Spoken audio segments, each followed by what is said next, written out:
Um homem foi condenado à morte. Seu corpo foi atravessado por flechas e todos tiveram certeza. Ele morreu, mas horas depois, ele ainda estava respirando e, ao invés de fugir, ele voltou para enfrentar o homem que ordenou sua execução. Essa é a história de São Sebastião, o santo que foi executado 2 vezes.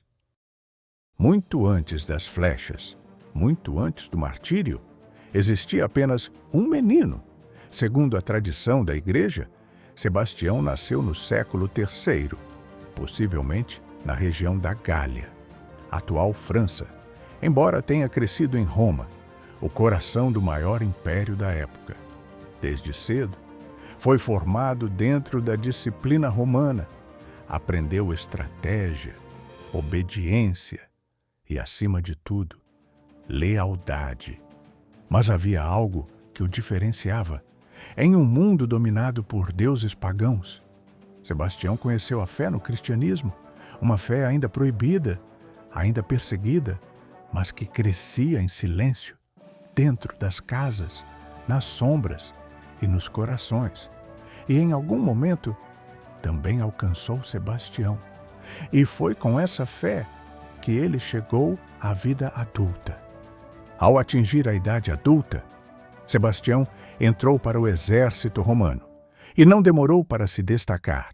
Sua disciplina, sua coragem, sua postura o levaram a uma posição rara. Ele se tornou capitão da guarda pretoriana, servindo diretamente ao imperador Diocleciano. Estar ali significava poder, prestígio, confiança absoluta do império. Mas também significava viver uma contradição, porque enquanto protegia o imperador, Sebastião fazia algo que, se descoberto, significaria sua morte. Aproveitava de sua posição para ter acesso a lugares onde poucos podiam chegar, aos corredores do poder, às decisões e até mesmo às celas onde cristãos aguardavam a morte.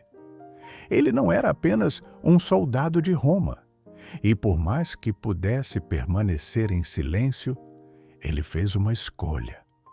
Diferente de muitos cristãos que se escondiam, Sebastião escolheu agir. Ele visitava prisioneiros condenados, entrava em celas onde a esperança já havia acabado e falava de fé. Para homens que sabiam que iam morrer, ele fortalecia, encorajava e impedia que muitos abandonassem Cristo. Nos últimos momentos de vida, e mais do que isso, ele fazia algo ainda mais perigoso. Ele evangelizava dentro do próprio exército, oficiais, soldados, homens treinados para matar, estavam sendo tocados por suas palavras. Segundo a tradição, até mesmo autoridades próximas foram convertidas. E tudo isso acontecia em um tempo em que seguir Cristo podia significar prisão, tortura e até a morte. E ainda assim, ele continuou, até que já não era mais possível esconder. A fé de Sebastião foi descoberta, e quando chegou ao imperador Diocleciano, não houve dúvida. Para Roma, um cristão dentro da guarda imperial era uma ameaça. A sentença foi imediata: morte, sem julgamento. Sebastião foi levado para fora da cidade, amarrado e entregue aos arqueiros. Flechas atravessaram seu corpo, até que tudo ficou em silêncio.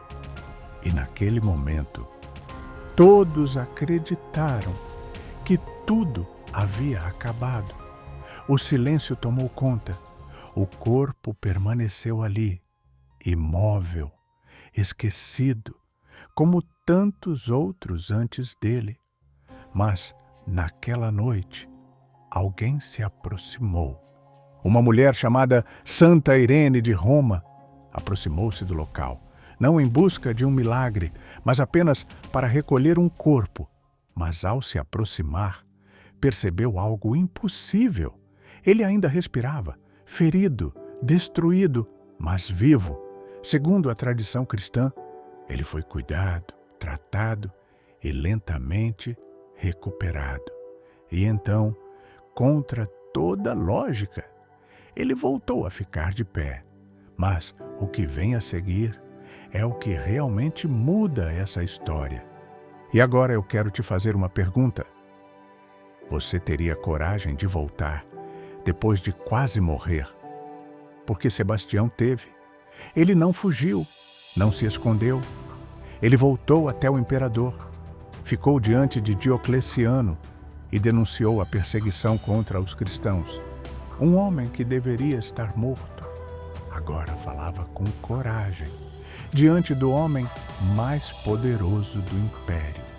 Desta vez, não haveria erro.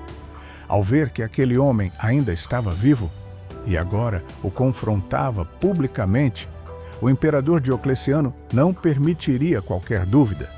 A ordem foi clara. Sebastião deveria morrer de forma definitiva. Ele foi levado novamente, não para um campo de execução, mas para dentro da própria cidade. E ali foi espancado até que seu corpo não pudesse mais resistir.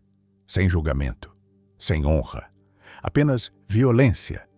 Segundo a tradição, seu corpo foi lançado em um lugar comum, como se sua vida não tivesse valor. Mas aquilo que Roma tentou apagar não terminou ali, porque mesmo depois de sua morte, sua história começou a continuar. Segundo a tradição, seu corpo foi recuperado por cristãos e levado em segredo para as catacumbas ao longo da Via Ápia, em Roma.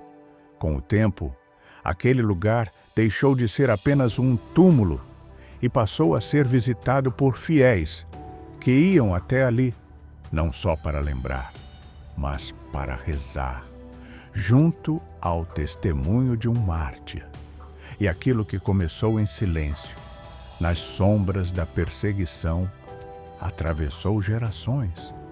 Sobre esse mesmo local, foi erguida a Basílica de São Sebastião fora dos muros, como sinal visível de uma história que o tempo não conseguiu apagar. Sua memória se espalhou, primeiro entre os cristãos perseguidos e depois por toda a Igreja. Sebastião passou a ser reconhecido como mártir, não apenas por ter enfrentado a morte, mas por ter permanecido fiel, mesmo quando teve a chance de voltar atrás. Com o passar dos séculos, sua devoção cresceu, especialmente em tempos de dor e doença, quando muitos passaram a invocá-lo como intercessor e sinal de esperança. Hoje, São Sebastião é reconhecido pela Igreja Católica como santo, símbolo de coragem, de resistência e de uma fé que nem a morte foi capaz de vencer. Sebastião não foi apenas um homem que morreu. Ele foi um homem que escolheu não voltar atrás, mesmo diante da dor, mesmo diante da morte. Ele permaneceu fiel. E talvez a pergunta que fica não seja sobre ele, mas sobre você. Até onde vai a sua fé? Se essa história falou com você, se ela te fez refletir, então se inscreve no canal, curta e compartilhe esse vídeo, porque aqui cada vídeo pode mudar a forma como você enxerga a fé.